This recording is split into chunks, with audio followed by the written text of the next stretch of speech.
Good morning, everybody. It is the first week in December 2023. I've had a pile of Baltic birch plywood on the floor of my workshop for a couple of weeks now, and yesterday I finally got started on the bench work for the new Sydney Project Railroad, the humongous layout that has been promised for some time now. I cut all the parts for the first 4 frames. Well, I cut all the 3/4 inch parts for the first 4 frames. It's going to have 1/2 inch side rails that are much deeper and which extend above the benchwork level. The bottom staging yard is only 17 inches off the ground, so there isn't really enough space to get under it with 3.5 inch framing. So I've cut all the framing at 1.5 inches, and I'm going to put 4 inch side rails that stick up above the trains along both sides. You may also notice that I swept the floor yesterday. I was sick of walking on sawdust, so at least I'm going to be able to start this new project with a nice clean workshop. That's enough waffling. I'm going to turn the camera off and get to work. Don't go away. Well, that is the first frame assembled. I've got all these cross pieces here. There's 38 of them, and they are of 2 different kinds. They're all the same length, but some of them have only 8 holes in them, while some have 10. The reason for that being is that I use the 8-hole versions where I have legs. So in the middle of each frame and at the 2 ends. And then the bus wires for the outside tracks will just take a zigzag and go through the next hole at the legs. I don't like putting wires through legs because it makes them impossible to move if I need to. Something else I'm doing differently with this one, I'm only putting 1 screw in each joint instead of 2 because it's kind of narrow. I don't like getting the screws too close to the end because of the risk of splitting, even though that should not be a problem with the Baltic birch. I just have to rely on the glue to keep them straight and make sure I don't knock them out of alignment until the glue sets. Anyway, that is 1 frame done, 3 more to go, and that will be the parallel section of that staging yard done. And then I'll have to work out what I need in the way of ladder sections at either end. So let me just build 3 more of those quickly. Don't go away. I will be right back. Well, that is all 4 of the center subframes assembled. And this is probably a good time to answer the question that I'm sure was going on in some of your minds as to why I had 38 cross members when it is not a multiple of 4. That's because I included the 2 mating pieces for the end frames. It's a lot more efficient to do them in one go. And it also means that I have pieces I can use as patterns for the intermediate joists of the other frames. Next thing I've got to do is rip the taller side frames. So let me do that quickly and I'll be right back. Well, there is 1 frame with the side rails added. I've got a plain piece on the back, and on the front I have chamfered the top edge down at a 30-degree angle on my table saw. I think that'll look neater. It'll make the plywood less obvious. Anyway, that is 1 down, 3 more to go. Let me finish the other 3, and then I can see about getting them on legs. And I have already built the legs. I did those first. I cut those out of the same sheet of plywood that did all the framing for the rest of them. Well, that is those 4 sections positioned in the workshop approximately where they're going to go. Let me just step back so that you can get an overall view. And if I've calculated it correctly,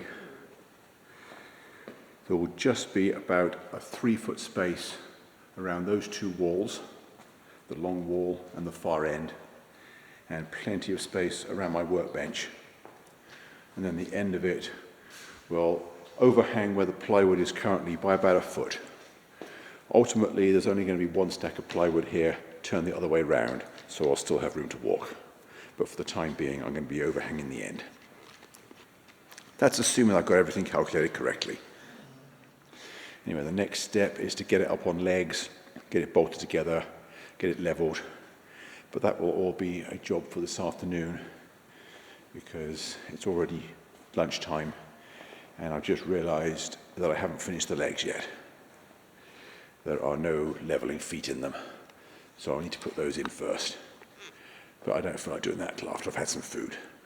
So don't go away, I will be right back. Well, I brain farted earlier.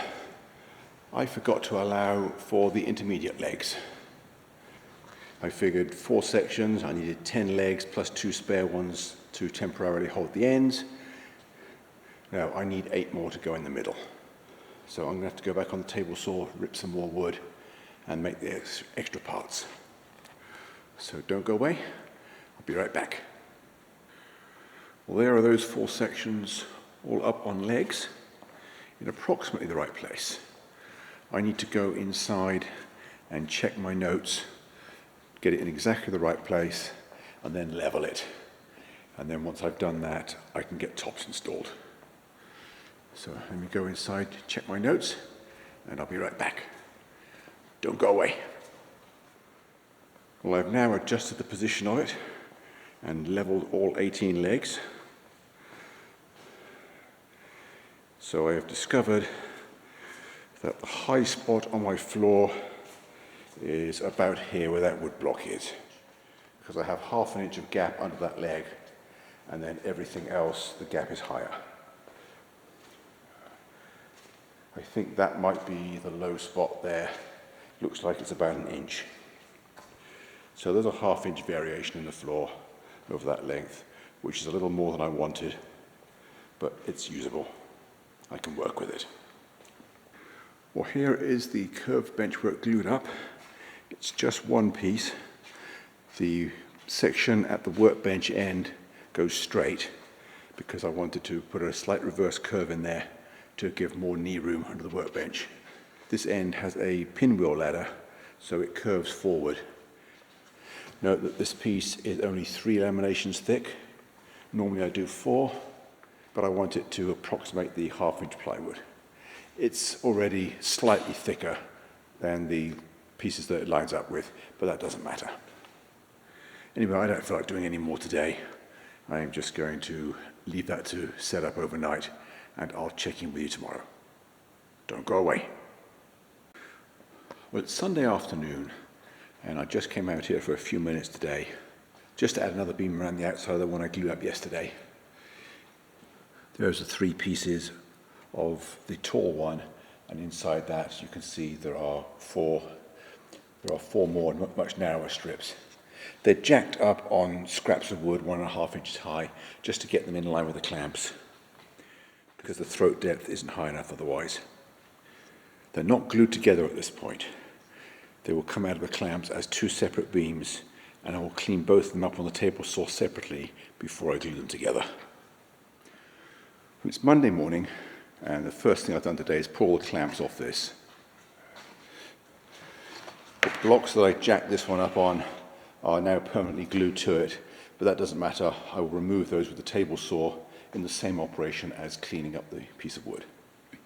I guess that's the next task. I may as well get everything cleaned up, and then I'll have those pieces available for when I need them. So don't go away, I'll do that quickly, and I'll be right back. Well, I've cleaned up both of those 2 special pieces on the table saw. I've also cut the chamfer on the top edge of the tall one. I've got all the clamps and glue box out of the way. Next thing I've got to do is make all the pieces for the 2 end frames, the 2 frames where the staging yard ladders go. One at this end. This is the one that has the curve at the front, and this one, the front of it is straight. The reason for that being that there is a workbench here, and I wanted to put a minimum radius curve in there and bring the ladder further back to allow for more knee room. At this end it doesn't matter, which is why I've got the more efficient pinwheel ladder and less overhang at this point. So I'm just going to get this sheet of plywood out of the way now, because it's ½ inch and I need 3/4 inch cut on the table saw. So let me make all the pieces for those 2 frames, and I'll be right back. Don't go away. Well, that is the first of the end frames done. Built, assembled, installed, and leveled. I'm going to go in and get some lunch, and then when I come out, I will do the one for the other end. It's slightly more complex in that it has the curved front, but otherwise it's the same procedure. So I'll be right back. Don't go away. I'll check in with you this afternoon. Well, here is the other end, almost done with the curved front. It's upside down at the moment. As you can see, all the side rails run long. That is by far the easiest way of getting it neat when you've got all these curves and angles to deal with. Just let everything run long and then trim it off afterwards. I've already marked it to do that. I'm just going to get the skill saw out and cut it off. So don't go away. I will be right back. Well, this end piece is now permanently installed and leveled. And that is about as far as I expected to get this afternoon. I've still got some time left, so I think I'm going to start on cutting the tops. I can get all the way from the end to about here on the level, and then I have to start the grade up through this section. So let me get organized on that, and I'll be right back. Don't go away. Since I made the last recording, I have got all the shims in for the start of the grade.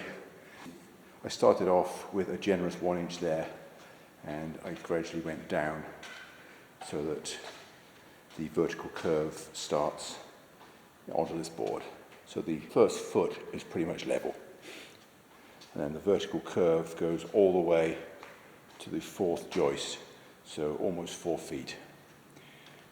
And then it's about 1.5% above that. I've also got the tops cut for the 2 end pieces. Here's the one, and the other one at the other end. It's a long way away. I haven't attached either of them yet. What I'm going to do next is get these shims glued down, and then I'm going to position the board in place and weight it, just so I don't get any humps or bumps. And then I'll come back out tomorrow and screw it down. So let me do that quickly, and I will see you again tomorrow. Don't go away. It's Tuesday morning, and the first task today is to cut all the tops for these 4 frames that go in the middle. And some of my eagle-eyed viewers may have noticed that 1 or 2 pieces of framing in previous clips have been cut across grain. That is because all these frames are only 7 feet long. So I start by cutting a foot off the end. Well, actually I cut 11.5 inches off the end. Although I could set up the cross-cut attachment on my saw and do it that way, it's quicker just whacking it off with the skill saw. If I was building a cabinet, yes, I'd set up the saw because the end needs to be perfect, but here they don't. Anyway, I've done that with 2 more sheets of 1/2 inch plywood. Next, I've got to cut them down to 23 inches wide, get 2 out of each one, and that'll be enough to do all the tops. Well, I have now cut all the tops to size. Didn't take very long. Adding them is not difficult, just a case of screwing them down all over. There is one added step on this project. Because the framing is so skinny underneath them, the holes are close enough to the top that the screws will come through into them. So I've just made this stick out of a scrap of wood with all the hole locations marked so I can avoid them. I've already marked the joist locations on this piece. So let's screw that down, and I'll be right back. Don't go away. When it comes to attaching the tops, I started by firmly installing this one all over, using this as an anchor point. And then I stretched a string line down the front edge, the whole length of it. Because I did notice, looking down it yesterday, that there was a slight wobble. It wasn't much, maybe 1/4 inch. But on a long straight area like this, even that looks bad, so I wanted to get it perfect. Anyway, I have the first 3 tops tacked down just with 6 screws, and it was perfect until I got to this point. I run into some problems now. This section here is not quite square, and I thought I'd be able to force it square using the top as a lever, but I can't, it's just way too rigid. So what I'm going to have to do is take it out and square it up. I think the easiest way to do that is to set up the cross-cut sledge on the table saw and put the whole thing through the table saw in one go. I think I have to trim about 1/8 of an inch off this back corner, and that will allow the front to be straight, and then I'll just put a spacer in at this corner to make up for it. Either that or trim the front by the same amount. I hate going backwards, but now I just have to take out these bolts, take it off its legs, and then put it on the table saw.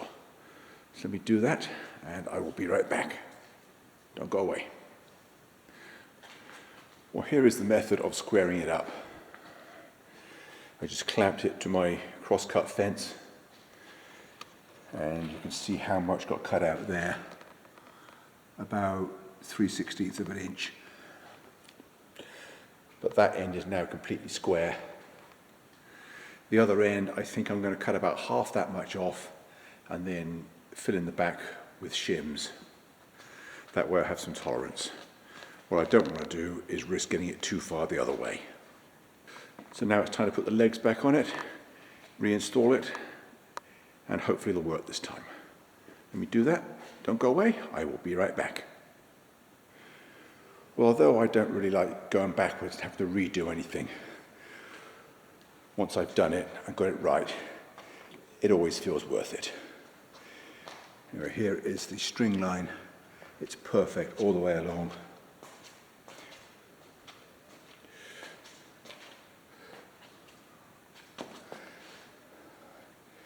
There is maybe a 1/16 of an inch in the middle of this frame, but that can easily be taken up with the plywood because I deliberately cut the plywood 1/8 of an inch narrow. So that way, once I've attached the 4 corners, I can just push the middle of the frame sideways to match. And then that entire 42-foot length is dead straight.